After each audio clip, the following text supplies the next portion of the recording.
Hi, all. Here we are back again. For those of you who follow along to the garbled mess of videos that I make, I picked myself up a Rockwell 21-100 vertical knee mill. It's a beefy hobbyist mill. It's certainly not an industrial type. Weighs about a little under 800 pounds. But anyways, so I dragged it down in the basement and I was setting it up and I turned it on. And I did this as well when I went to the auction to bid on it. I turned it on and it was some gnarly noise coming out of the bearings. Now, I mean, it's whatever. That's kind of common, especially something that's, over 60 years old. But I think it's 60, maybe 50. Doesn't matter.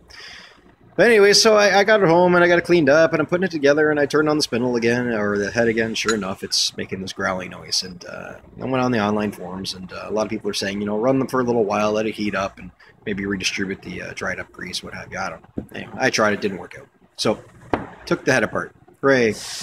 And unfortunately, what I found was there was some, well, here's one of the spindle bearings. I don't know if you can see down inside there or not. It's a little gnarly. Doesn't turn too well. I flushed them all clean. They had some pretty waxy type grease in here. It was dried out pretty bad. So there's two of these for the bottom of the spindle. There's a little guy here, and then there's two more. It's actually get these in the frame. There's actually these two that sit up in the drive pulley for the spindle. And now the drive pulley is completely separate. And it drives the spindle via the spline. Nothing new there. But unfortunately for me, all five of these bearings are a precision bearing. So, meaning there's incredibly tight tolerances, and make matters worse, excluding this little guy. There's one little precision bearing there. There's a stack of two here, and like I said, there's a stack of two up in this pulley. These bearings are also ground to mate to one another. So, I don't have the other one here. It's with the supplier. But, so I can show you what's going on here. So here we are, two shielded bearings, right? Now, note, these two faces don't have shields. They've popped them out, they've ground them down, and these go together like so. Now, which, let's see if I can get it stick together. Now, I got it too cleaned up. But anyway, so these are mated, and now, I don't know if you can pick up, oh, there it is. At about, I don't want to move it too much because the light is good reflection. It's about 7 o'clock down in that corner. See that little X right there? So these are matched, ground and matched. So what's going on is your typical bearing. So like here's the direct replacement for these. Your race is matched, ID and OD, unless of course you specify them otherwise. What they did here is they ground these. So the ID, or sorry, when I say ID, the inner race and the outer race, the width of them. Okay, so these match symmetrically. The actually ground, the inner race, the face, the thickness, was about 2 thou each, smaller than the outer race. So if you're like me, you're wondering, well, why the hell would they do that? So what they're doing is basically they're making a double row, real big double row bearing capable of preload. Now, I mean, I'm not a very versed person in the world of bearings, but typically you don't see an actual preload on a standard roller bearing. I mean, sure, you can get a little, but normally, these day and age use an angular thrust or a taper roller. Anyway, so here's what they're doing. So, like I said, the inner race is a little bit smaller, and they will not touch. You squeeze them together, they won't touch. This I can actually drive the bottom bearing with the inner race.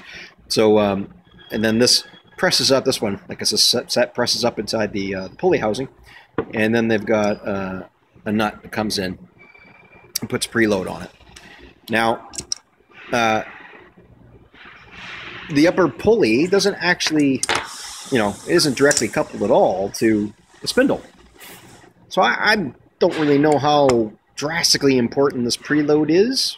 I'm sure it serves a purpose to some extent, but I'm not overly stressed about this one. Now what I'm going to do is I'm going to take these, these are brand new out of the box. I'm going to pop off the inner races just like this did, and I'm going to put them together just like that. And if I get really adventurous, I may even, make a shim for the outer race. and see if I can put like a little bit of preload on it. But I'm not really stressed about this. I mean, well, why? It doesn't really, account for anything. Fortunately, down here on the spindle, I don't have that same luxury. I don't know if you heard that text come out or not. But anyway, so it's the same configuration. There's a stacked bearing. The other one's with my supplier.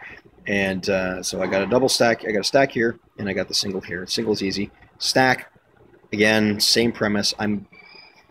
Preload matters here, because this is the business end of my spindle. This guy spins around, it's got my tooling in it.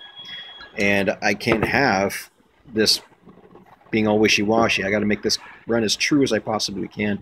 I've already spun it up in the lathe, and I took some emery to it, and I cleaned up some of the bad spots. And when I say bad spots, it just had a little bit of surface rust on it. I think I picked it up from the bearing. There's no real pitting on it whatsoever. Same thing down here. It's a good journal.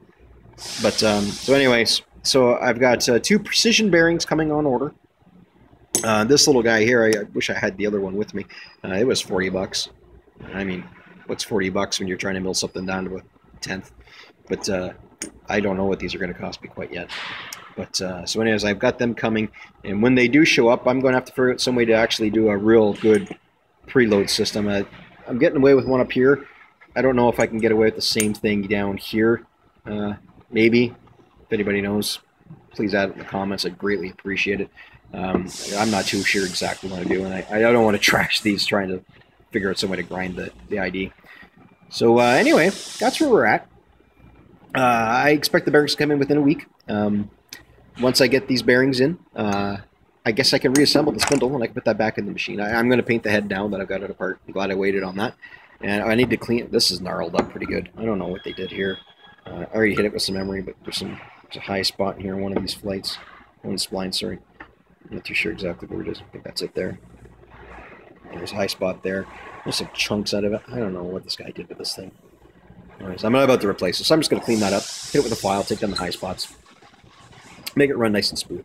Anyway, so I'll paint up the head, I'll put the spindle back together again. Well, I mean, I got to sort out this preload thing, put the spindle back together again, and then do the drive pulley. And there's a brake in there as well. I might try to see what I need to do to up the ante with that brake, bring it back into the modern world. So anyways, there we are. It's my progress. Not really progress, I've just found all the problems. Now I'm trying to climb back up the hill. Anyways, I hope you enjoyed. Thanks for following along. I'm going to organize these videos so it's a little bit more interesting, not so convoluted.